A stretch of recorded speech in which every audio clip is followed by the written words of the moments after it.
ప్రజాతంత్ర ప్రేక్షకులకు నమస్కారం. ఈనాటి మన సంభాషణ ముఖ్య అతిథి డాక్టర్ సత్యలక్ష్మి. డాక్టర్ సత్యలక్ష్మి గారిని కలవటం కోసం పూణేలోని నిసర్గ గ్రామ్కి మనం వచ్చాం. నిసర్గ గ్రామ్ దేశంలోనే ఉన్నటువంటి అత్యున్నతమైనటువంటి ఒక వైద్య విద్యా సంస్థ. ప్రకృతి వైద్యంలో పరిశోధన కోసము అట్లానే ఆచరణాత్మకంగా ఆ పరిశోధన ముందుకు తీసుకురావటం కోసము ఏర్పాటైనటువంటి సంస్థ. భారత ప్రభుత్వ ఆధ్వర్యంలో ఆయుష్ మినిస్ట్రీ ఆధ్వర్యంలో నడుస్తూ ఉంటుంది. ప్రకృతి వైద్యం ఎప్పుడు మొదలైంది, దాని చరిత్ర ఏమిటి, ఎక్కడ నుంచి దాని మూలాలు ఉన్నాయి, ఎట్లా అర్థం చేసుకోవాలి, వీటన్నిటి గురించి మాట్లాడటానికి, మనతో తన అనుభవాలని పంచుకోవటానికి ఈరోజు సత్యలక్ష్మి ఇక్కడ ఉన్నారు. హలో సత్యలక్ష్మి. ఈ నిసర్గ గ్రామంలో కానీ లేకపోతే దేశంలో ఉన్న ఇతర నేచర్ క్యూర్ విధానంలో అంటే చాలా ప్రధానమైనటువంటి విషయాల్ని అంటే ఏ వైపుగా వెళ్తున్నారు, ఎట్లాంటి అంశాలను డీల్ చేస్తున్నారు, ఏ ఆరోగ్య సమస్యల్ని క్రిటికల్గా ఉండేటటువంటివి కూడా కొన్ని ఉండొచ్చు కదా. నిజంగా దాని మూలాలు అర్థం చేసుకోవాలంటే మనం ఇండస్ట్రియల్ రెవల్యూషన్ దగ్గరికి వెళ్ళాలి. ఇండస్ట్రియల్ రెవల్యూషన్ బాగా ఊపందుకుంటున్న టైంలో యూరోప్లో సిటీల్లో క్రౌడెడ్ లివింగ్, తర్వాత చాలా అన్హైజీనిక్ కండిషన్స్ పెరిగిపోయి ఎక్కడికంటే అక్కడ కమ్యూనికబుల్ డిసీజెస్ పెరిగి జనాలు చచ్చిపోవటం మొదలుపెట్టారు చాలా పెద్ద ఎత్తున. సో అప్పుడు ఈ జర్మ్ థియరీ ఒకటి మొదలైంది. ఈ జబ్బుల కారణాలు వెతకటం మొదలు పెట్టారు. అందులో డాక్టర్లు రెండుగా డివైడ్ అయిపోయినారు. ఒక గ్రూప్ న్యాచురోపథ్స్ అనమాట, మిగిలిన గ్రూప్ అలోపథ్స్ గా డెవలప్ అయినారు, డ్రగ్ డ్రివెన్. ఇదేంటంటే ఒక గ్రూప్ ఏమో ఈ జబ్బుకు ఈ జర్మ్ కారణం అన్నది ఐడెంటిఫై చేసి లింక్ చేసి హంట్ దట్ జర్మ్ అంటే దాన్ని చంపటం ద్వారా వైద్యాన్ని అందించటం ఒక గ్రూప్ సరైందని నమ్మింది. ఇంకో గ్రూప్ ఏమందంటే ఇంతమంది ఉన్నప్పుడు, ఇప్పుడు ఈ గదిలో 10 మంది ఉన్నాము, 10 మంది ఒకే రకమైన నీళ్లు తాగాము, ఒకళ్ళకు లూజ్ మోషన్స్ అయినాయి, అప్పుడు ఆ ఫలానా జర్మ్ వల్ల వాళ్ళకి లూజ్ మోషన్స్ అయినాయి అని నమ్మటం సరైందా, మన ఆలోచనలని అటువైపు సారించాలి అని కోరుకున్న గ్రూప్ న్యాచురోపథ్స్ గా మిగిలిపోతే, జర్మ్ ని ఐడెంటిఫై చేసి జర్మ్ ని చంపడం ద్వారా క్యూర్ ని నమ్మిన గ్రూప్ ఇంకోటి అయిపోయింది. అయితే ఇండస్ట్రియల్ రెవల్యూషన్ టైం అది. సో ఇండస్ట్రీ వీళ్ళ వైపు వెళ్ళింది, ఎందుకంటే అక్కడ ఇండస్ట్రీకి స్కోప్ ఉంది అంతే కదా. సో ఆ డ్రగ్స్ ని మ్యానుఫ్యాక్చర్ చేయటము, ఫార్మస్యూటికల్ ఇండస్ట్రీ ఇదంతా ఇటు సైడ్ డెవలప్ అయ్యి సైన్స్ అంతా అటువైపు వెళ్ళింది. వీళ్ళు మైనారిటీలో పడిపోయినారు తర్వాత. అయితే వాళ్ళు ఖచ్చితంగా అర్థం చేసుకుంది ఏంటంటే, మనం సరైన వాతావరణాన్ని ప్రొవైడ్ చేస్తేనే జర్మ్స్ పెరుగుతాయి అనే దాన్ని అప్పటి నుంచి ఇప్పటిదాకా కూడా ప్రకృతి వైద్యులు దాన్నే నమ్ముకొని ఉన్నారు. Internal environment is more important and which is with in our system and every system is fully endowed. అయితే అట్లా మొదలైన జర్మ్ థియరీ నుంచి మొదలైన ప్రకృతి వైద్యం ఇవాళ నాన్ కమ్యూనికబుల్ డిసీజెస్ ని డీల్ చేయడంలో చాలా పెద్ద పాత్ర పోషిస్తున్నది. నాన్ కమ్యూనికబుల్ డిసీజెస్ అంటే మొదలు మాట్లాడుకున్నది కమ్యూనికబుల్ డిసీజెస్, బాగా జర్మ్స్ స్ప్రెడ్ అవటం వల్ల. కానీ టీబీని ట్రీట్ చేయటం దగ్గర నుంచే మొదలైంది naturopathy without drugs. Even polio, even Hyderabad హాస్పిటల్లో కూడా పోలియోని కూడా ట్రీట్ చేశారు.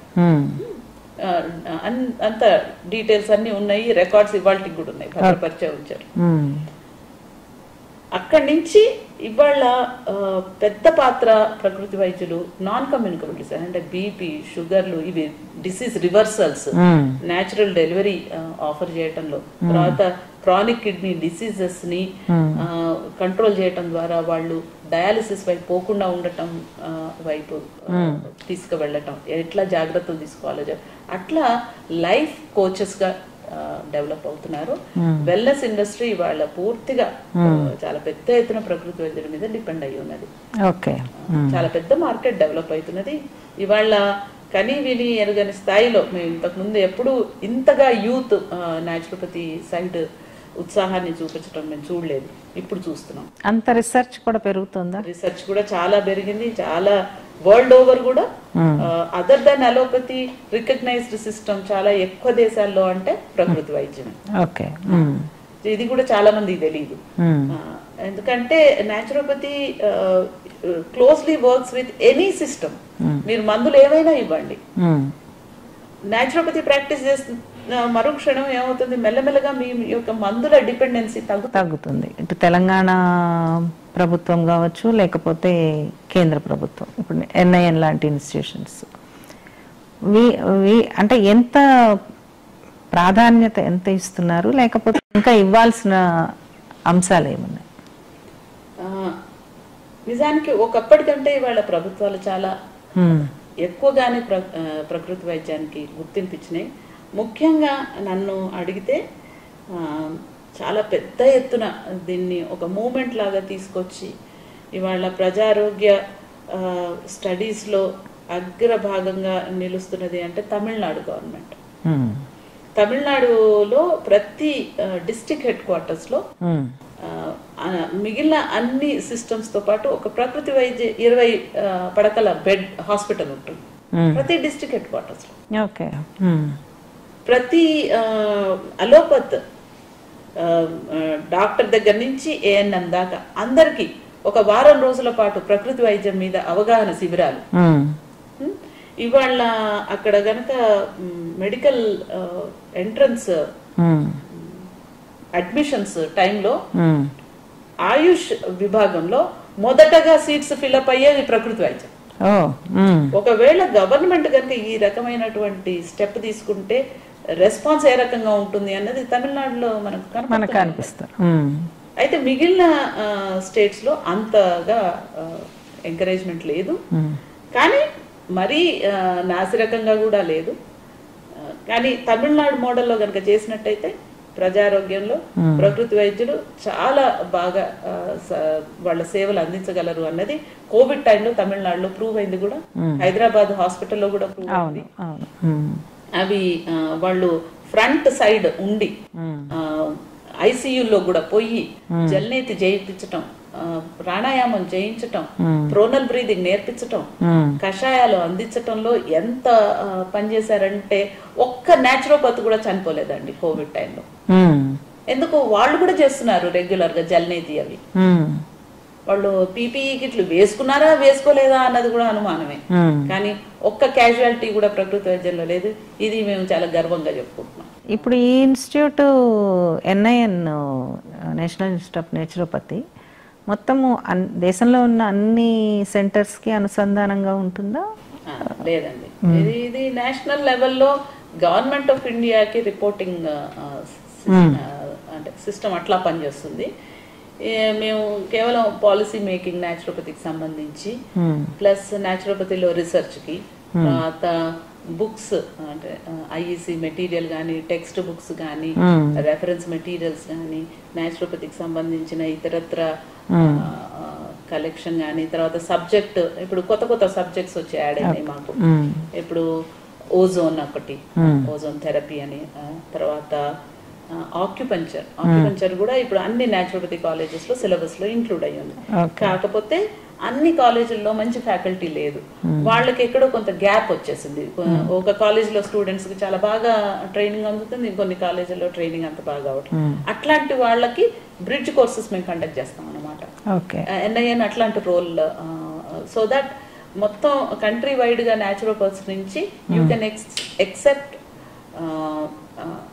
Some colleges, most of the colleges నుంచి బయటకు వచ్చిన పిల్లల్లో ఒక లెవెల్ ఆఫ్ నాలెడ్జ్ ని మీరు ఎక్స్పెక్ట్ చేయొచ్చు. మొత్తం ఎన్ని కాలేజెస్ ఉన్నాయి దేశం మొత్తం మీద? 60 పైన కాలేజెస్.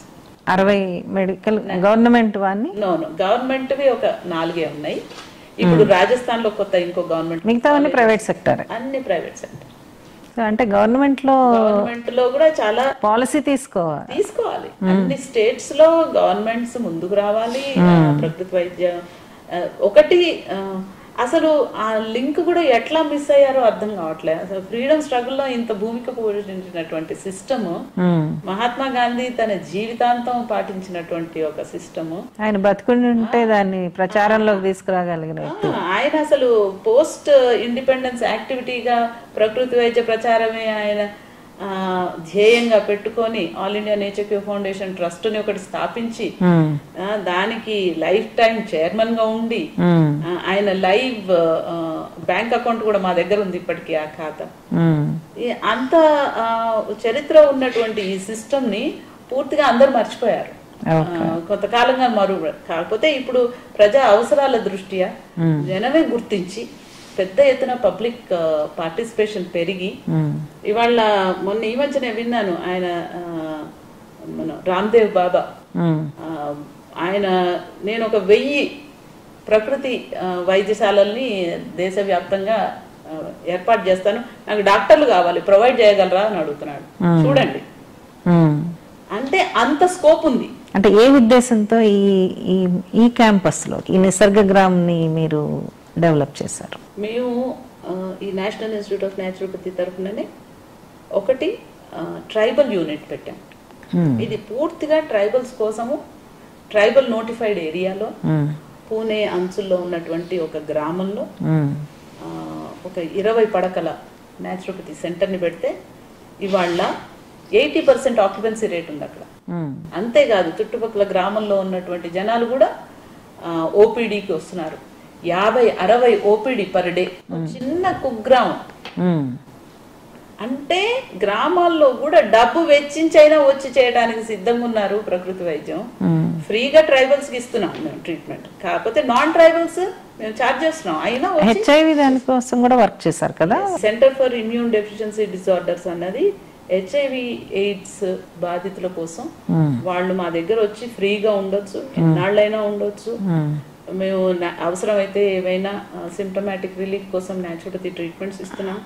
వాళ్ళు ఏఆర్టీ ట్రీట్మెంట్ మీద ఆల్రెడీ ఉండి ఉంటారు కాబట్టి వాళ్ళకు ఫ్రీక్వెంట్ గా అవసరమైతే వాళ్లకు CD4 కౌంట్ అవి మా దగ్గరే చేయించి వాళ్ళని మళ్ళీ ఆ రెఫరల్ యూనిట్ కి పంపించడం ఇవన్నీ జరుగుతూనే ఉన్నాయి. రెగ్యులర్ గా వాళ్ళు కూడా వస్తూనే ఉంటారు.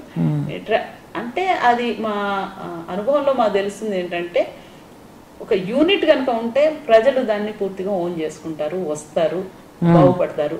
అది యోగా కోసమే కావచ్చు, చిన్న చిన్న నొప్పులకి వాటికి జనాలకు కూడా ఇష్టం లేదు ఈ మందులు తింటాం, కాకపోతే వాళ్ళకి ఆప్షన్ లేదు.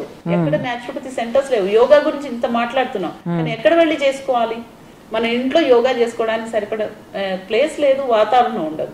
స్కూళ్లలో నేర్పిస్తున్నట్టుగా యోగా హాల్స్ కూడా ప్రొవిజన్ కల్పిస్తే, చైనాలో ప్రతి పార్కులో చాలా తక్కువ ఎంట్రీ ఫీ ఉంటుంది, వెళ్ళి అక్కడ చేసుకోవచ్చు అన్ని. అట్లా చేసుకోవటానికి వసతి కనుక కల్పిస్తే ప్రకృతి వైద్యం కూడా తప్పకుండా ప్రజల మన్ననలు పొందుతుంది. ఇప్పుడు మేము government of India ministry of Ayush తరఫున మాకు గ్రాంట్ వచ్చింది. పెద్ద నిసర్గ గ్రామ్ లాంటి గ్రామం. నిసర్గం అంటే ఇక్కడ భాషలో సహజం అని అర్థం. సహజంగా ఏర్పడ్డ ఒక గ్రామంగా దీన్ని డెవలప్ చేశాము. దీంట్లో ఇది మొత్తం 25 ఎకరాల క్యాంపస్. దీన్ని న్యాచురోపతికి సంబంధించిన ఒక యూనివర్సిటీగా డెవలప్ చేయాలని ఉద్దేశం. ఇందులో చదువుకోవటానికి కావాల్సిన వస్తువులన్నీ, దాంతోపాటు మరి న్యాచురోపతికి ట్రైనింగ్ ఇవ్వాలి అని అంటే ఒక హాస్పిటల్ ఉండాలి. సో ఒక టీచింగ్ హాస్పిటల్, మళ్ళీ వీళ్ళందరూకి సర్వీస్ చేయాలి అని అంటే ఫ్యాకల్టీ, థెరపిస్ట్, కుక్స్. సో ఇదో చిన్నపాటి ఒక గ్రామం. సో ఈ గ్రామంలో న్యాచురోపతికి సంబంధించిన అన్ని యాక్టివిటీస్, యోగా హాలే అనుకోండి, తర్వాత గాంధీయన్ స్టడీసే అనుకోండి, న్యాచురోపతి హాస్పిటలే, ఆ వసతులకు ఒక ఇంటర్నేషనల్ యూనివర్సిటీ స్టాండర్డ్ లో దీన్ని డెవలప్ చేశాము. దీనికి పూర్తిగా ఆర్థిక సహాయం మినిస్ట్రీ ఆఫ్ ఆయుష్ లభించింది. అంటే ఓన్లీ ప్రకృతి వైద్యమేనా లేకపోతే ఎమర్జెన్సీ సర్వీసెస్ కూడా? ప్రకృతి వైద్యంలో, ప్రకృతి వైద్యం అంటే కేవలం ఉపవాసాలును తొట్టి స్నానాలే కాకుండా ఎమర్జెన్సీ కండిషన్స్ ఎక్కడ 10 మంది ఉన్నా వస్తాయి. మరి వాటిని డీల్ చేయాలి అని అంటే ఇంత హాస్పిటల్ ఉండి ఎమర్జెన్సీని డీల్ చేసే పరిస్థితి లేకపోతే అది వైద్యమే అనిపించుకోదు. అందుకని ఈవెన్ హైదరాబాద్ లో మదర్ ఇన్స్టిట్యూట్ ఏదైతే ఉందో అక్కడ మేము చదువుకునేటప్పుడు కూడా ఒక ఎమర్జెన్సీ యూనిట్ ఉండేది. ఓ సెలైన్ బాటిల్స్ పెట్టడానికి, ఆక్సిజన్ ఇవ్వటానికి అవన్నీ ఏర్పాట్లు ఉండేవి. పేషెంట్ కి కనుక డిస్ట్రెస్ ఉంటే ఇమ్మీడియట్ గా ఫస్ట్ ఎయిడ్ చేయాలి, ఆ తర్వాతనే రెఫర్ చేయాలి. ఆ రకమైన పరిస్థితులు ఇక్కడ కూడా కల్పించడానికి ఒక ఎమర్జెన్సీ యూనిట్ నే కంప్లీట్ గా ఏర్పాటు చేసాం. ఈవెన్ చిన్నపాటి యాక్సిడెంట్లు కానీ ఏదైనా డిస్ట్రెస్ కానీ ఉంటే ఎమర్జెన్సీ, సో ఒక ఎమర్జెన్సీ వార్డు, ఇంకో మెటర్నిటీ వార్డు. మెటర్నిటీ అన్నది కూడా ఇప్పుడు మనం ఏ స్థాయికి వచ్చామంటే కడుపుతోటి ఉన్నమ్మ కనకమానదని పాత సామెత, కానీ వాళ్ళు అట్లా కాదు. కడుపుతోటి ఉంటే సిజేరియన్ సెక్షన్ మాత్రమే, కడుపుతోటి ఉండటం కూడా ఒక జబ్బులాగా. ఆమెను జబ్బు మనిషిని గుర్తించినట్టుగా. నిజానికి కడుపుతోటి ఉంటే ఇంకా చాలా ఆరోగ్యంగా ఉన్నట్టు, ఇంకా చాలా బాగున్నట్టు అనుకోకుండా దాని ఎంత కాడికి మా దగ్గర పెయిన్లెస్ డెలివరీస్ చేస్తాం. అంటే పెయిన్లెస్ అంటే ఎట్లా సాధ్యం అవుతుంది? దాన్ని మందుల ద్వారా ఇంకా పెయిన్ లేకుండా చేయటం ద్వారా ఇంకా డిలే అయిపోయి ఇంకా వాళ్ళు తర్వాత చాలా అవస్థలు పడుతూ మళ్ళీ మా దగ్గరికి వస్తున్నారు. సో వీటన్నిటిని అర్థం చేసుకొని మేమేమనుకున్నాం అంటే ఓ maternity ward, naturopathy maternity ward కూడా, అందులో న్యాచురల్ డెలివరీకి ఎక్కువ ప్రాధాన్యత ఇస్తారా? వాళ్ళు అన్ని రకాలుగా అవకాశం. ఒకవేళ లేదు అసలు ఎట్టి పరిస్థితుల్లో న్యాచురల్ డెలివరీ అయ్యే అవకాశం లేదు అని అంటే సర్జికల్ వార్డు కూడా దానికి అనుసంధానం చేస్తూ ఆ రెండింటిని కూడా ఒకే దగ్గర పొందుపరచాం. సో అంటే ఇప్పుడు అక్కడ పనిచేసే డాక్టర్స్ అలోపతి డాక్టర్స్, బట్ ఈ న్యాచురోపతి వాళ్ళు కూడా న్యాచురల్ డెలివరీని అసిస్ట్ చేయడానికి, అండర్ వాటర్ డెలివరీస్ కావచ్చు, కూర్చొని డెలివరీ చేయడం కావచ్చు, తర్వాత బాల్ యూజ్ చేస్తూ న్యాచురల్ డెలివరీ కోసం ట్రై చేయడం. మా దగ్గరికి 2 ఆబ్స్టిటిషియన్స్ కెనడా నుంచి ఆస్ట్రేలియా నుంచి వచ్చి ట్రైనింగ్ ఇచ్చారు డాక్టర్లకి, న్యాచురోపతి డాక్టర్లు. వాళ్ళు అచ్చంగా ఆక్యుపంచర్, ఆక్యుప్రెషర్ ని యూజ్ చేసి ఫస్ట్ లెవెల్లో, సెకండ్ లెవెల్ ఆఫ్ డెలివరీ అంటే స్టేజెస్ ఉంటాయి డెలివరీలో. ఫస్ట్ స్టేజ్ లో కానీ సెకండ్ స్టేజ్ లో కానీ డిలే అయిన కండిషన్స్ లో కూడా ఆక్యుప్రెషర్ ఇచ్చి, ఆక్యుపంచర్ ఇచ్చి ఎట్లా నార్మల్ చేయొచ్చు అనే దాని మీద వాళ్ళు డాక్టర్ ఎవిటా ఫెర్నాండెస్ ఇన్స్టిట్యూట్ ఏదైతే ఉందో హైదరాబాద్ లో, అక్కడ ఇక్కడ NIN పూణేలో కూడా వాళ్ళు ట్రైనింగ్లు ఇచ్చారు 5 రోజులు 6 రోజులు డాక్టర్స్ కి. దాన్ని దృష్టిలో పెట్టుకొని మేము అది కూడా పెట్టాము. ఎప్పుడు స్టార్ట్ అవబోతుంది? దాదాపు ఫిజికల్ పారామీటర్స్ ఏవేవైతే రిక్వైర్మెంట్ ఉన్నాయో అవన్నిటిని మీట్ అవుతున్నాం. ఇంకా కొంచెం స్టాఫ్ అవి రిక్రూట్మెంట్స్ బాకీ, అది అయిన మరుక్షణం బహుశా ఇక 15-20 రోజుల్లో, ఒక నెల రోజుల్లో ఇవన్నీ కూడా స్టార్ట్ అయింది. NIN డైరెక్టర్ గా వచ్చి ఎన్ని సంవత్సరాలు అయింది? ఈ సంవత్సరాల్లో మీ వర్క్ ఎట్లా నడిచి? నేను 2015లో ఇక్కడ జాయిన్ అయ్యాను. అప్పుడు నేను వచ్చినప్పుడు NIN లో అకాడమిక్ యాక్టివిటీస్ చాలా తక్కువ ఉండేవి. మిగిలిన క్లినికల్ యాక్టివిటీస్, OPD అది అంత బాగా రన్ అవుతుంది. దీనికి అది నేను చెప్పినట్టుగా 1920లో స్టార్ట్ అయిన సంస్థ కాబట్టి అదేం కొత్త కాదు. ఇక్కడ పూణేలో ప్రజలకు అందరికీ తెలిసిన విషయమే. మహాత్మా గాంధీ 157 రోజులు ఆయన అక్కడ ఉండి అన్ని రకాల ఎక్స్పెరిమెంట్స్ చేసి ఆ తర్వాత ఉర్లీ కంచెల్లో ఇంకో హాస్పిటల్ పెట్టించి గ్రామంలో కూడా రన్ చేయాలని వినోబా భావే, బాల్కో భావే వీళ్ళందరూ ఇందులో ఒక ఉద్యమ స్ఫూర్తితోటి దీన్ని ప్రచారం చేశారు. సో కానీ అకాడమిక్ యాక్టివిటీస్ అంతగా లేవు. ఒకే ఒకటి మాకు TATC అని ఒక కోర్సు, ఒక 1 year కోర్సు 10th పాస్ అయిన పిల్లలకి ట్రైనింగ్ కోర్స్ ఒకటి రన్ అవుతుంది. అది అప్పటి నుంచి ఉంది నేను వచ్చినప్పటికీ. ఆ తర్వాత మేము చాలా రకాలైన కోర్సులు యాడ్ చేసాం. ఇప్పుడు మెడికల్ గ్రాడ్యుయేట్స్ కి కూడా మేము కొన్ని కోర్సులు, ఓజోన్ కోర్సు, ఆక్యుపంచర్ కోర్సు, తర్వాత ఈ లైఫ్ స్టైల్ మెడిసిన్ కోర్సు, తర్వాత రీసెర్చ్ మెథడాలజీలో కోర్సులు, ఇట్లాంటివన్నీ.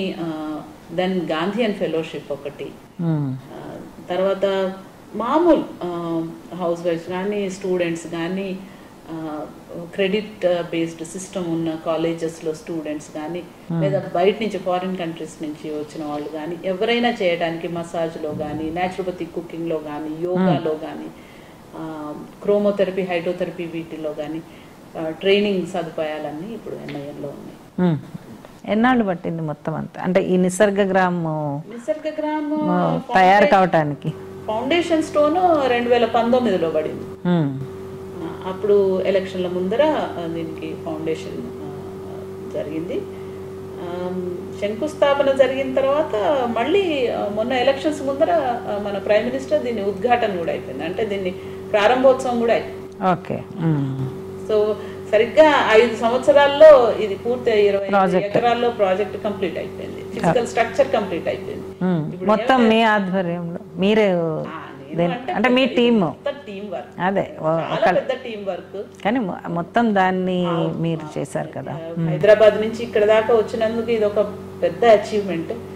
ఇది దేశానికి డెఫినెట్ గా ఒక తలమానికం అవుతుందని అనుకుంటున్నాం. నేచురోపతి ఫీల్డ్ కి ఇది పెద్ద ప్లస్ పాయింట్. మంచి అకాడమిక్ యాక్టివిటీస్ మొదలు పెట్టాల్సింది. ఫిజికల్ స్ట్రక్చర్ తోటి ఏమి కాదు, ఇప్పుడు మేము దాని జీవం. సో ఇంకా చాలా వర్క్ ఇంకా చాలా, అంటే దాన్ని ఎట్లా ప్లాన్ చేస్తున్నారు మొత్తం? ఒకటి రిక్రూట్మెంట్, ఇంకోటి మేము ఇప్పుడు 60 కాలేజీల్లో యూజీ లెవెల్ కోర్సెస్ నడుస్తున్నాయి. ఒక 4-5 కాలేజీల్లోనే పీజీ కోర్సెస్ ఉన్నాయి. అందుకని మేము పీజీ కోర్సెస్, కొత్త రకమైన పీజీ కోర్సెస్, ఇప్పుడు మెటర్నల్ కేర్ కి సంబంధించి నేచురల్ మెటర్నిటీ మీద పీజీ కోర్సు, తర్వాత రీహాబిలిటేషన్. చాలా మందికి ఏజ్ రిలేటెడ్ ఇష్యూస్ పెరుగుతున్నాయి బాగా, పిల్లలు లేరు, ఫ్యామిలీస్ కూర్చుంచుకోపోయినాయి. సో దాంతో న్యూరలాజికల్ ఇష్యూస్, తర్వాత ఈవెన్ జెరియాట్రిక్ కేర్ సంబంధించి, సో డ్రగ్ అబ్యూస్, సో దానికి రీహాబిలిటేషన్ కోర్స్ ఒకటి. అట్లా మేము ఒక 5-6 కోర్సులు, నేచురోపతి పీజీ కోర్సులు వేరే కాలేజీల్లో ఆఫర్ చెయ్యనివి, ఇవాళ సొసైటీలో అవసరం ఉన్న కోర్సులని మేము డిజైన్ చేసి వాటి కోసం మేము అప్లై చేసుకున్నాం. సో వాటి పర్మిషన్స్ అవి అవుతున్నాయి ఆ పనులన్నీ. ఒకసారి అది కాగానే మేము ఆ కోర్సులు స్టార్ట్ చేస్తాం. So all over the country, if not abroad, మా దగ్గరకు వచ్చి చదువుకోవడానికి కావాల్సిన వస్తువులన్నీ ఏర్పాటు చేస్తున్నాం. ప్రకృతి వైద్యంతో కలిసి నడవాల్సింది ప్రజలే. అప్పుడు తీసుకోవాల్సినటువంటి చేంజెస్ కావచ్చు, మార్పులు కావచ్చు, అవగాహన కావచ్చు, దాన్ని ఎట్లా పెంచాలి సార్? మొదటి నుంచి ఉందండి, అన్ని చోట్ల కూడా ఉంది, మన దగ్గర కూడా ఉంది. మనం హెల్త్ ని మన నుంచి వేరు చేసి చూస్తున్నాం. అక్కడ వచ్చింది, మనం దాన్ని హెల్త్ ని ఎప్పుడు కూడా ఎక్స్టర్నలైజ్ చేయకూడదు, ఇంటర్నల్. మనం అందరం we are born healthy. Health is guaranteed. It is disease which comes and goes. జబ్బు వస్తుంది పోతుంది, మీరు ఉండాలనుకున్నా ఉండదు. అందుకని మనం చూడండి, స్కూళ్ళకు ఎగ్గొట్టాలనుకుంటే ఎంత నాటకం ఆడినా తెలిసిపోతుంది మనం నాటకం ఆడుతున్నాం. ఒక పూట అది జబ్బు అన్నది టెంపరీ. ఇది మనం బాగా అర్థం చేసుకోవాలి, ఈ విషయాన్ని ప్రచారం చేయాలి. మనం ఆరోగ్యంగా ఉంటాం, ఉండటానికి మనకు ప్రకృతి మనతోటే ఉంటుంది. అనారోగ్యం అన్నది వస్తుంది పోతుంది. ఇది మనం అర్థం చేసుకొని ఇది ప్రచారంలో పెద్ద ఎత్తున తీసుకొస్తే డిసీజ్ గురించి భయం పోతుంది. మొదలు జర్మ్స్ అంటే భయం పోతుంది. ఇవాళ చూడండి, యాంటీబయాటిక్స్ నుంచి మనం ప్రోబయాటిక్స్ సైడ్ పోతున్నాం. ఇవాళ మనం ఒంట్లో ఉన్న 1/10 of your body is microbes. ఆ మైక్రోబ్స్ మీకు మంచి చేస్తున్నాయి, చాలా మైక్రోబ్స్ మంచి చేస్తున్నాయి. మనం వాటిని కోల్పోతున్నాం. కోల్పోవటం వల్ల జబ్బున పడుతున్నాం అన్నది మళ్ళీ ఇప్పుడు మనమే మాట్లాడుతున్నాం. ఇదే మాట 100 సంవత్సరాల క్రితం ప్రకృతి వైద్యులు మాట్లాడారు, వాళ్ళు గొడవ పడ్డది కూడా అదే. సో సైన్స్ ఎక్కడికి పోలే, సైన్స్ అప్పుడు సైన్సే, ఇప్పుడు సైన్సే. ఎటొచ్చి మనం దాన్ని ఓన్ చేసుకోవటం లేదు. ప్రకృతి వైద్యులు చాలా రేషనల్ పీపుల్. వాళ్ళు వాళ్ళ మీద వాళ్ళు ఎక్స్పెరిమెంట్ చేసుకోకుండా, వాళ్ళు అర్థం చేసుకోకుండా వాళ్ళు ఏది ఎవరికి చెప్పరు. ఇది ప్రజాతంత్ర కోసం ప్రత్యేక సంభాషణ డాక్టర్ సత్యలక్ష్మి గారితో. తెలంగాణ నల్లగొండ రామగిరి నుంచి వచ్చినటువంటి సత్యలక్ష్మి గారు తన సుదీర్ఘమైనటువంటి వైద్యురాలుగా తన అనుభవాలని, రావాల్సినటువంటి మార్పులని మనతో పంచుకున్నారు. Thank you so much Satyalakshmi. Prajatantra ఛానల్కి సబ్స్క్రైబ్ చేయండి, షేర్ చేయండి, కామెంట్ చేయండి.